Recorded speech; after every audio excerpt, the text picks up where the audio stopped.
أعوذ بالله من الشيطان الرجيم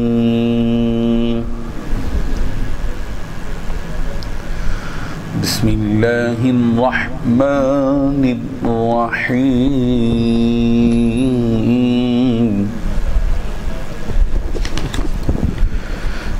وَلَقَدْ صَدَقَكُمُ اللَّهُ وَعْدَهُ إِذْ تَحُسُّونَهُم بِإِذْنِهِ حتى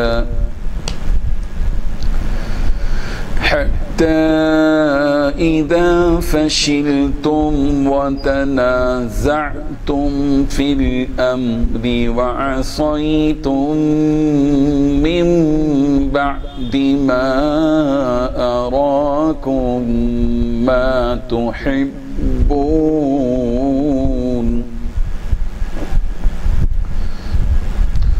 منكم من يريد الدنيا ومنكم من يريد الآخرة ثم صرفكم عنهم ليبتليكم ولقد عفا عنكم والله ذو فضل على المؤمنين صدق الله العظيم. حاضرین و ناظرین، یہ درس نمبر 283 ہے، 283 سورہ آل عمران کی آیت نمبر 152 کی تلاوت کی گئی، 152. لفظی ترجمہ دیکھیے، وَلَقَدْ اور البتہ تحقیق، صدقکم اللہ نے سچ کر دکھایا تم سے، صدقکم اللہ اللہ نے تم کو سچ کر دکھایا، وعدہ اپنا وعدہ، اذ تحسونہم جب تم انہیں قتل کر رہے تھے، بِإِذْنِ اس کے حکم سے، حتیٰ یہاں تک کہ اذا جب فشلتم تم پست ہمت ہو گئے، وتنازعتم اور تم نے باہم جھگڑا کیا، فی الامر حکم میں، وعصیتم اور تم نے نافرمانی کی، من بعد ما اس کے بعد کہ آراکم اس نے تم کو دکھلایا، ما تحبون وہ جسے تم پسند کرتے تھے، منکم تم میں سے بعض، من یرید وہ ہے جو ارادہ کرتے تھے، الدنیا دنیا کا، ومنکم اور تم میں سے بعض، من وہ تھے جو یریدو ارادہ کرتے تھے، الآخرہ آخرت کا، ثم پھر صرفکم اس نے تمہیں پھیر دیا، عنہم ان کافروں سے، لیبتلیکم تاکہ وہ تمہیں آزمائے، وَلَقَدْ اور البتہ تحقیق، عفا عنکم اس نے تم کو معاف کر دیا، واللہ اور اللہ ذو فضل فضل والا ہے، علی المؤمنین مومنوں پر. ترجمہ یوں ہے، اور اللہ تعالیٰ نے یقیناً اس وقت اپنا وعدہ پورا کر دیا تھا جب تم دشمنوں کو اسی کے حکم سے قتل کر رہے تھے، یہاں تک کہ جب تم نے کمزوری دکھائی اور حکم کے بارے میں باہم اختلاف کیا، اور جب اللہ نے تمہاری پسندیدہ چیز تمہیں دکھائی تو تم نے اپنے امیر کا کہنا نہ مانا. تم میں سے کچھ لوگ وہ تھے جو دنیا چاہتے تھے اور کچھ وہ تھے جو آخرت چاہتے تھے، پھر اللہ نے ان سے تمہارا رخ پھیر دیا تاکہ تمہیں آزمائے. البتہ وہ تمہیں معاف کر چکا ہے اور اللہ مومنوں پر بڑا فضل کرنے والا ہے. بزرگان محترم، اس آیت میں 7 باتیں بتائی گئی ہیں. سب سے پہلی بات یہ کہ مسلمانوں سے نصرت کا جو وعدہ کیا گیا تھا، اللہ تعالیٰ نے اس وعدے کو سچ کر دکھایا، اس طرح کہ مسلمان کافروں کو اللہ کے حکم سے قتل کر رہے تھے. دوسری بات یہ بتائی کہ پہاڑی پر مقرر صحابہ کرام نے آپس میں اختلاف کر لیا اور اپنی کمزوری دکھائی. تیسری بات یہ بتائی کہ جب اپنی پسندیدہ چیز دیکھی تو اپنے امیر کا کہنا نہ مانا. چوتھی چیز یہ کہ تم میں کچھ وہ تھے جو دنیا چاہتے تھے اور کچھ وہ تھے جو آخرت چاہتے تھے۔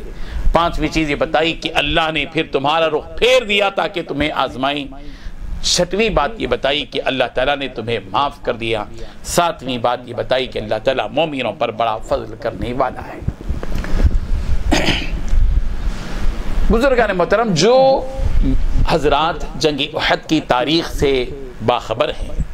وہ اس حقیقت سے واقف ہیں کہ جنگ احد کے ابتدائی مراحل میں مسلمانوں کو غلبہ ہوا اور مسلمان کافروں پر برس رہے تھے، انہیں قتل کر رہے تھے، گھمسان کی لڑائی چل رہی تھی، بڑی شدت سے مقابلہ ہو رہا تھا، یہاں تک کہ مسلمانوں کے اس حملے کی وجہ سے دشمن جو ہے بھاگ رہا تھا، اور دشمن اتنی اس قدر ہیبت میں موجود تھا کہ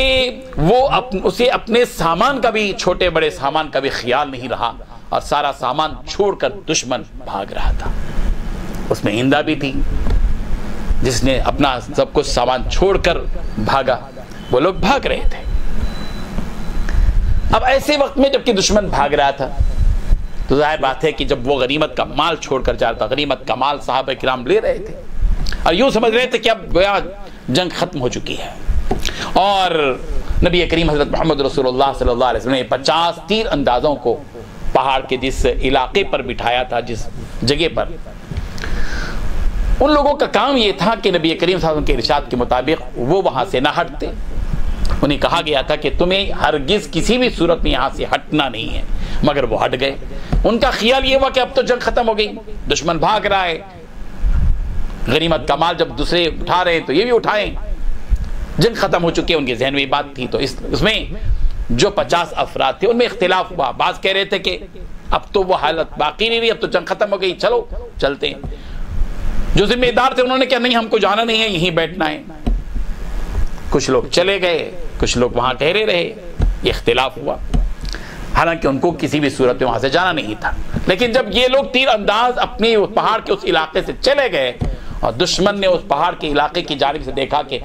بالکل جگہ خالی ہے، موقع ہے، وہ موقع کی طاق میں تھے، اسی جانب سے دوبارہ دشمنوں نے حملہ کیا، اور نتیجہ کیا ہوا کہ معاملہ پلٹ گیا،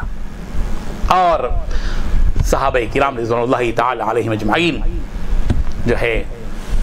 اس وقت میں غنیمت کا مال حاصل کر رہے تھے، تو اللہ تبارک و تعالیٰ نے انہیں اس واقعے کی نشاندہی کی، اور ان کی اس جو لغزش ہوئی تھی اس کی توجہ اللہ تبارک و تعالیٰ نے دلائی، اور اس وعدے کو بھی یاد دلایا، وَلَقَدْ صَدَقَكُمُ اللَّهُ وَعْدَهُ۔ یہ بات دیکھو کہ اللہ نے اپنا جو وعدہ کیا تھا کہ تمہاری مدد کرے گا، اللہ نے اپنا وعدہ پورا کیا،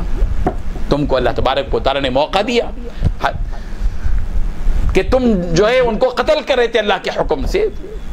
حتیٰ یہاں تک کہ اذا فشلتم، تم کمزور ہو گئے، وتنازعتم فی الامر، اور تم اس معاملے میں اپنے امیر سے اختلاف کر رہے تھے، اس معاملے میں وعصیتم، اور تم نے اپنے امیر کی نافرمانی کی، من بعد ما اراکم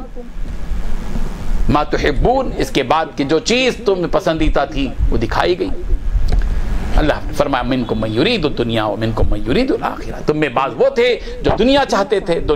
تم میں بعض وہ جو تھے آخرت۔ بہرحال پھر ثم صرفکم عنہم، اللہ نے ان سے تم کو پھیر دیا، لیبتلیکم، تاکہ اللہ تعالیٰ تمہاری آزمائش کرے۔ اس کے بعد اللہ تبارک و تعالیٰ نے صحابہ کرام کو اس کی سرزنش کے بعد پھر اللہ تبارک و تعالیٰ نے تھوڑی سی تسلی اس بات پر دی کہ دیکھو غلطی ہو جاتی ہے، تم سے بھی غلطی ہو گئی، تمہیں اپنی جگہ سے ہٹنا نہیں چاہیے تھا، مگر ہٹ گئے، چلو ہم معاف کرتے ہیں، وَلَقَدْ عَفَا عَنْكُمْ، اللہ نے تم کو معاف کر دیا، وَاللَّهُ ذُو فَضْلٍ عَلَى الْمُؤْمِنِينَ، اور اللہ ایمان والوں پر بڑے فضل کرنے والے ہیں۔ بہرحال اس آیت سے اس بات کا سبق ملتا ہے کہ